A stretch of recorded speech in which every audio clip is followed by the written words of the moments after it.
Hello, everyone. Today I wanted to talk about summer reading. Now, school has pretty much just started for almost everywhere. And what was I thinking waiting this long to talk about summer reading? Well, this could be for adults or people who didn't necessarily have that assigned summer reading. And this could be for teachers who should look at a new way of presenting the idea of reading during the summer in this particular way that I really like. Summer reading.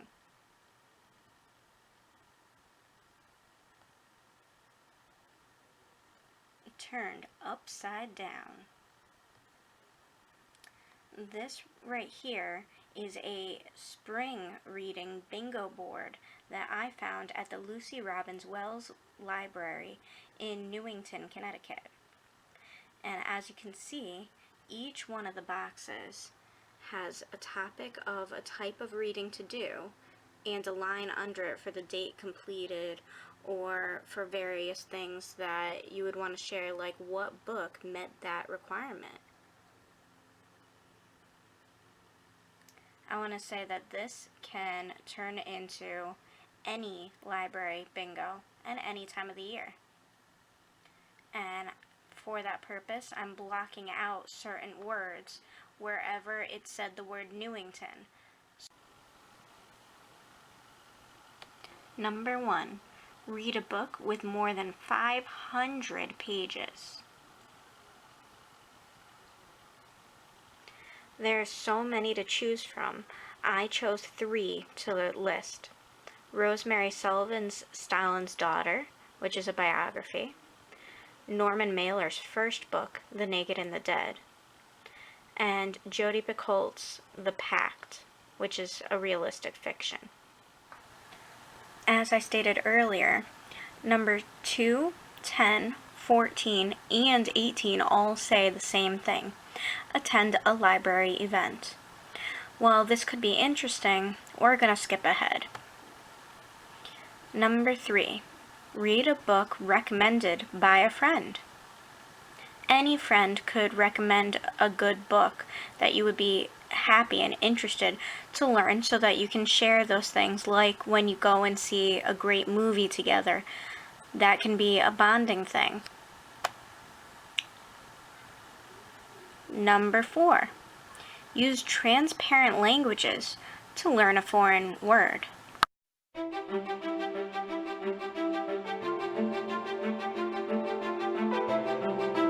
There are a ton of language learning programs out there, and they all make the same promises. Just one problem: they don't deliver. 2 hours in, no one's paying attention, no one's learning anything. And if you're looking to develop a language program for your students or staff, that's a real issue. You want something better, a research-based approach you can trust, measurable results, reliable reports, a price that won't break the bank. You just couldn't find it until now. Transparent Language is the trusted language software underpinning the most stringent U.S. government language programs. For them, success is not optional. I'm going to have a lot to say about this next one. Number 5, read a classic novel. The definition of classics has changed over the years, but certain ones still are classics. 1984, The Adventures of Huckleberry Finn or The Adventures of Tom Sawyer, Anna Karenina, Brave New World, The Catcher in the Rye, Crime and Punishment, Don Quixote, Dracula, Frankenstein, The Great Gatsby, Lord of the Flies, Moby Dick, Of Mice and Men, Pride and Prejudice, The Scarlet Letter, To Kill a Mockingbird, and Wuthering Heights, just to name a few.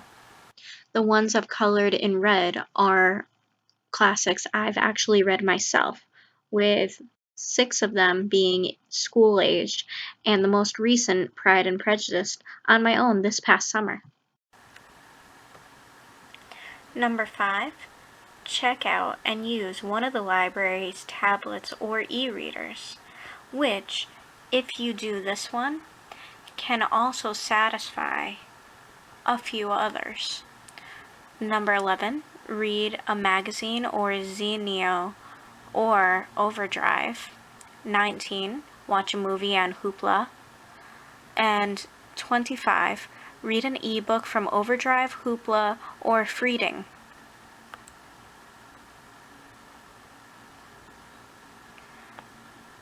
Number 7. Read the book and watch the movie. Now with this particular one, I have to say, some of them will be very disappointing, and some of them will sort of improve upon others. I hated the movie version of Fahrenheit 451 by Ray Bradbury, but I loved the movie version of Girl Interrupted by Susanna Kaysen.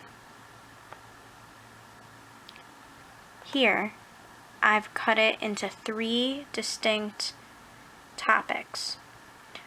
Book series turned into movie series, the Harry Potter series by J.K. Rowling, Twilight by Stephanie Meyer, The Hunger Games, Susan Collins, Book of Ember, John DePro, and Divergent by Veronica Roth. Popular authors whose books have been turned into movies: Stephen King, John Green, who wrote The Fault in Our Stars, or Nicholas Sparks, who's known for The Notebook. And then there's those great standalones: The Help by Catherine Stockett, Life of Pi by Jan Martel, The Time Traveler's Wife, Audrey Niffenegger, and The Lovely Bones, Alice Sebold. Again, these are just to name a few.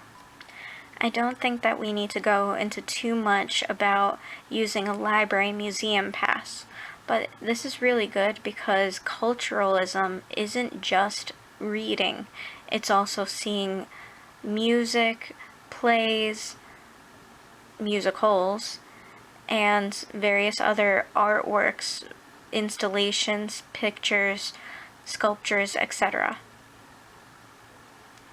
Number 9. Read a non-fiction book and learn something new.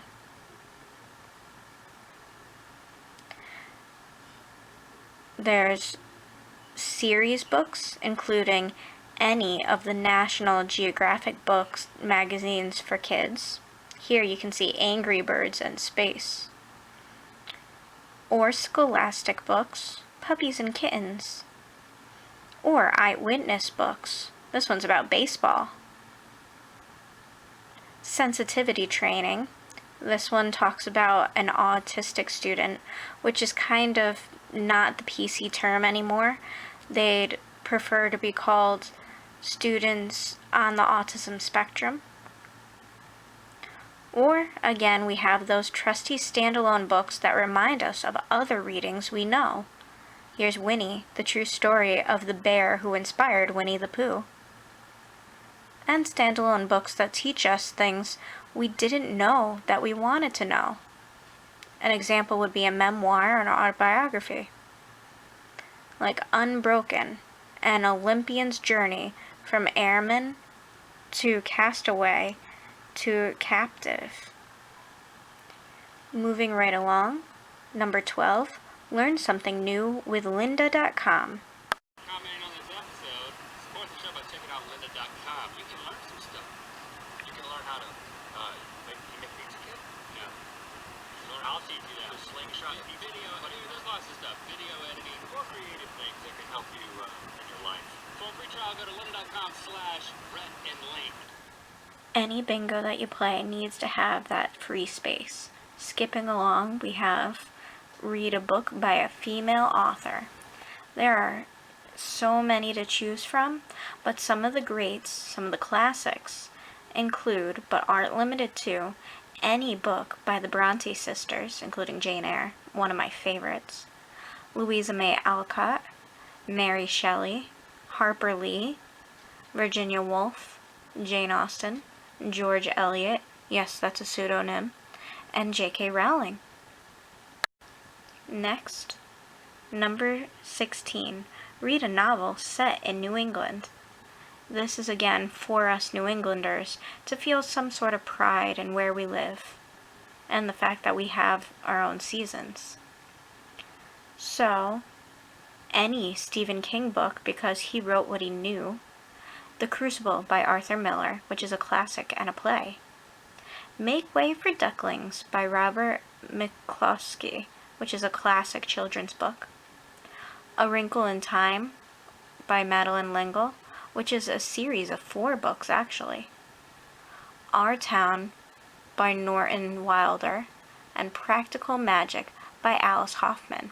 That one was turned into a movie with Sandra Bullock. Number 17. Read a book published in 2016. Or better yet, read a book published in the current year. Now, I'm not going to go through the list because I'm hoping that this video will teach you things you can do throughout the years to come. Now, I can't tell you what your librarian likes to read, but definitely check out number 20. Read a book recommended by a librarian. Number 21. Read a book with a number in the title. Some examples of classics and non-classics alike include 1984, George Orwell, A Tale of Two Cities, Charles Dickens, Slaughterhouse-Five, Kurt Vonnegut, Fahrenheit 451, Ray Bradbury, my favorite book ever, The Three Musketeers, Alexandre Dumas, Catch-22, Joseph Heller, The 5 People You Meet in Heaven, Mitch Albom, The 39 Clues, Gordon Corman, you might have read that in school, 24 Bones, Michael F. Stewart, and 5/4 of the Orange, Joanne Harris, just to name a few. Number 22. Recommend a book to a friend. This one coincides with number 20, read a book recommended by a librarian, and 3, read a book recommended by a friend. It's always good to know what your friends and librarians are reading, to know what you might like. Read a New York Times bestseller, past or present. These can be found in your newspaper or on the New York Times website. You know, I was thinking about for a really long time making another one of those visual boards for you to see with another list of books with red titles for the last one on our list.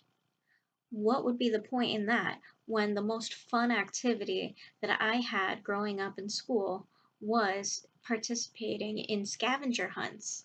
And when you go online, yeah, you can see some of the covers of books that could be read, but there are different versions of books that may have a red cover, may have a white cover, and it doesn't really matter. The difference is feeling those books in your hands, smelling the pages. So go into your public library, go into your school library, and find that red cover book. You're not supposed to judge a book by its cover, but you are supposed to have fun with it. So I hope you learned something, and I hope you try some of these in your schools for your students, or if you're an adult, for yourself. Thanks, and I hope you like and please subscribe down below. At home, sitting in my favorite nook, my girl's trying to get me eat some dinner she cooked. I'm reading a book, girl, I'm reading a book. Don't you ever interrupt me while I'm reading